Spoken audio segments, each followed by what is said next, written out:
Hello again, everybody.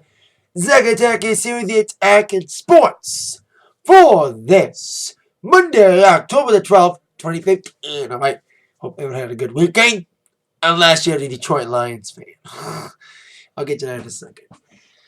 Let's get down to business with the NFL's Week 5 results and my thoughts on the games that happened that I got to see. I only got to see about 2 games because I didn't get to see the Packers game because it was on CBS app because I was at Westfield Orchards DJing. CBS app don't stream their games, assholes. They need to do that for the CBS All Access have streaming capabilities for NFL games like Fox and NBC does. Games I did see, of course, Detroit Lions. Go Bears! Ah! Go Bears! At least they won. At least the Bears won their game. They're now 2-5, 2-3, beating the Chiefs in a comeback victory from what I saw from the highlights, and causing injury to Jamal Charles and Atrium. But when it comes to the Lions, we go from 1 week ago feeling bad for them after that ill-fated call against Seattle and almost had false hopes in their winning to them completely go Packers! Go back. It's something to say go Packers and go Bears in the same sense. Because I know they're rivals, but specifically go Bears for the game against the Lions. Go Packers overall for the season because they're 5-0. Do I even talk about the Lions in the shitty plane? Stanford got benched. Interceptions galore. 3 interceptions. 6 turnovers against the Lions. Only 1 lousy touchdown in the first. Like they scored the first touchdown. It's like, okay, maybe we can do it. Then the second quarter happened. And then the third quarter happened. And then the fourth quarter happened. It's like, blah. I changed the channel of the third quarter. Because it was just embarrassing to see. The Bluebirds were out last night. And I bet you a lot of people were putting Stafford's jerseys in Detroit like they did last week at Seattle and Denver. Oh, but specifically burning all the, especially maybe in New Jersey we burned. Golden Tate. Golden Tate said he was upset at the fans for turning their backs on them and booing and leaving early. There's 2 sides to the story. I almost agree with Golden Tate. You know, it's kind of sad when the fans turn their back on you. But if you want the fans to turn your back on you, fucking win, damn it! Fucking win! Win the goddamn game! Fire home party! Fire everybody, man! I'm wearing this Bears shirt, but at least, even though they're 2-3, at least they're winning. They're on a roll, kind of. You know, they finally found their stride. You know, under the new coach. So we'll see if the Bears can destroy the Lions. Usually when it's a game like this, where there's a team the Lions should beat, I always say easy win for the Lions. Now I'm saying easy win for the Bears. Because the Lions are sucking. 0-16. Here they come again. Other games, a lot of teams stayed undefeated. Falcons stayed 5-0. Packers, as I mentioned, also stayed 5-0 despite Aaron Rodgers throwing 2 interceptions. First time he's thrown interceptions at Lambeau in 3 years.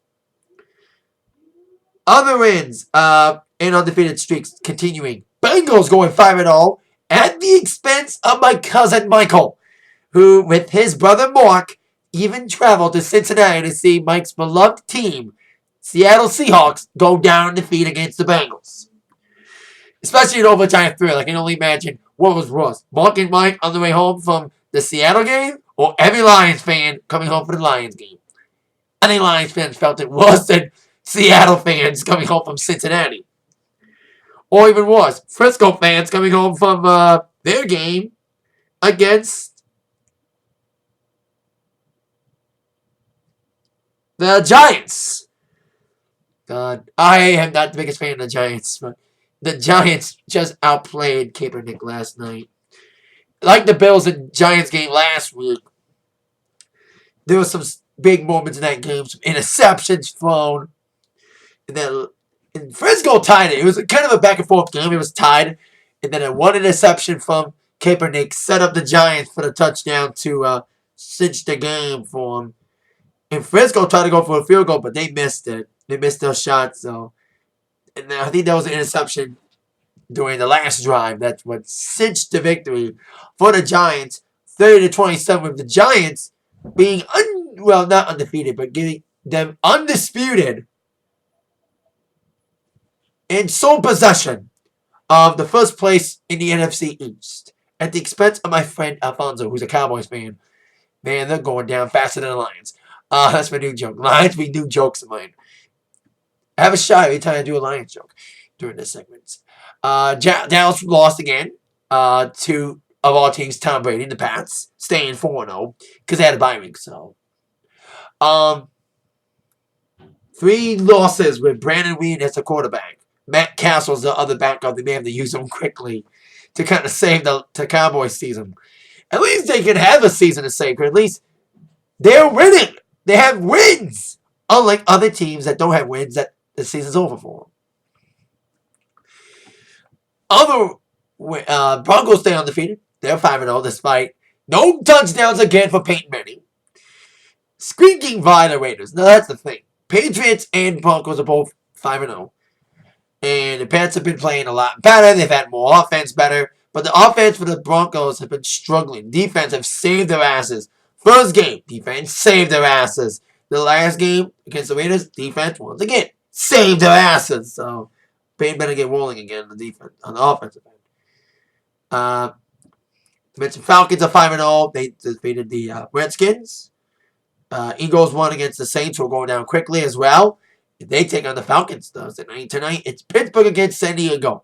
Will Pittsburgh recover from their devastating loss against Ravens with their backup quarterback, Michael Vick? So, a lot of backup quarterbacks. Maybe Lions need one soon because Stafford sucks. Anyway, O-line sucks too. So, there you go. NFL Week 5 thoughts and my thoughts on the games that happened over the week of NFL. So there you go. Now before we get to my WWE Raw preview tonight and see if Raw gets better, which with ROH getting better and all these other things, it's going to be interesting to see how WWE is going to answer everything. A lot of news happened over the weekend involving relationships off screen. Now, about 15 years ago, we saw Triple H and Stephanie McMahon get married on screen, and they become a couple off screen. And when their on screen romance ended, they got engaged, and of course, they were married off screen for real for the last 12 years. We have another on screen couple that recently broke up on screen, and now off screen they're engaged, just as the guy's character just got engaged or proposed to by his current on screen girlfriend, Summer Rae. Yes, Rusev and Lana are really engaged in real life. Lana's been wearing already. Engagement ring around, and now it was official that Rusev did propose to Lana last month at their Nashville home. According to several sources, including those tabloid junkie minds known as TMZ, said that Rusev proposed at the swimming pool, and they filmed the whole entire engagement. So it's kind of weird that Summer Rae and Rusev are engaged on screen, but now off screen, Rusev's on screen character X is now his real life fiance. So congratulations nonetheless to Rusev and Lana on their engagement. Of course, Lana's recovering from a wrist injury that caused the whole Rusev-Ziggler feud to go down in flames. It's not fun without Lana around to spark the fire between her and Summer Rae. Now, on with some news on John Cena. Now, there has been some reports that John Cena, after Hell in a Cell, will be taking some time off the WWE. From Hell in a Cell on to the last major house show of the year at MSG, he'll be off television for an extended period of time. That means he'll miss Survivor Series and TLC. So that means he may have to drop the U.S. Championship soon. But there's been several conflicting reasons about how he's leaving and why he's leaving. Well, the real reason why he's gone for a while after Hell in a Cell is the fact he's filming a TV show. According to several reports, including specifically Fighting Spirit magazine, says that a friend in the fitness industry is working on a fitness-related themed reality show for Fox. The show is set to air in the spring. He and a few others was told this week the filming window is set for the second week of January. Start on October 26th to the first and second week of January. It's going to take 6 to 8 weeks to do anything and everything. And the host is John Cena. So this is probably why he's leaving after Hell in a Cell for a break. He's filming a new TV show as the host of a new show on Fox. It's been kind of tight-lipped, but now it's coming out. So there you go with that. Cena taking the time off because of the break of his show stuff. So now, it is time for our Raw preview for tonight. The top 4 questions that must be answered tonight. Question number 4. What will go down between Seth Rollins and Kane tonight? Well, as we all expected, the demon character, the demon personality of Kane, because this whole split personality thing, the Joseph Park Abyss thing all over again, the demon personality of Kane will take on Seth Rollins for the WWE Heavyweight Championship at Hell in a Cell, not in it. From security. With the added step that's if Seth Rollins retains the title, corporate Kane personality will be fired from Director of Operations. Security.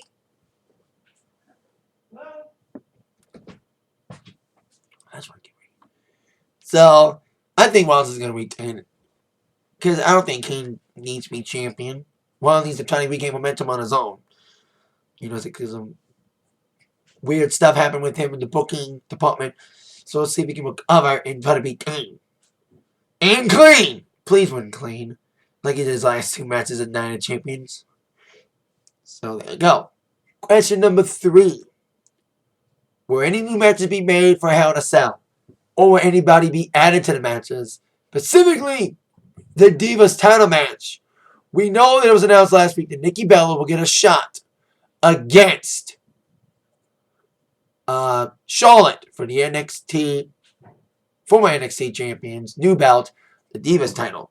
There's rumors about Sasha Banks being added, which should, especially after her epic match against Bayley at NXT TakeOver Respect on Wednesday, which is already being held by me and others as an instant classic.